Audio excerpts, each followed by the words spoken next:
Kaugnay niyan, pinangalanan na ng Philippine National Police o PNP ang Nine Dynasty Group at White Horse Club bilang ang dalawang casino junket operators ng dinaanan ng random money para sa negosyanteng si Anson Ke. Ang balitang yan sa pagtutok ni Edniel Parosa.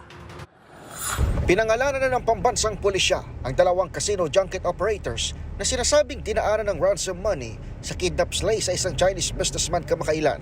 Sa pulong palitaan dito sa Campo Crame, tinukoy ng PNP ang Nine Dynasty Group at White Horse Club bilang pinagpasukan umano ng 200 million pesos mula sa kidnappers ng biktima.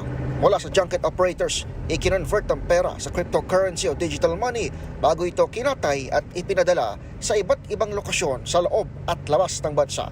Gustong ipasara ng PNP at AMLAC ang naturang junket operators na target ding i-freeze ang assets habang nagpapatuloy ang money trail. Sa ngayon, isang e-wallet na umano ang na-freeze ng otoridad na may perang aabot $79,800 mula sa nasabing kaso.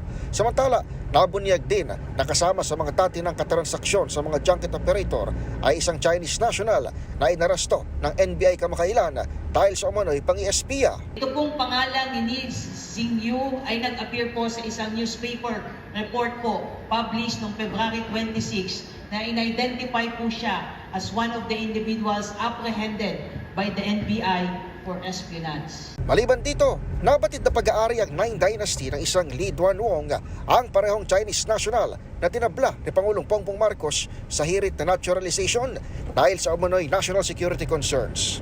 Citing warnings from national agencies about Wang's character and potential risk to national security. Ayon kay PNP Chief Police General Romeo Francisco Marbil, pumasok na sa eksena ang National Security Council para imbestigahan ang mga naisiwalat ng PNP. Ikinakasana ng otoridad ang kasong money laundering at hirip na pag-revoke sa authority to operate ng naturang mga junket. Para sa MBC TV Network News, ito si Edniel Parosa na DZRH. Una sa Pilipinas, una sa Pilipino.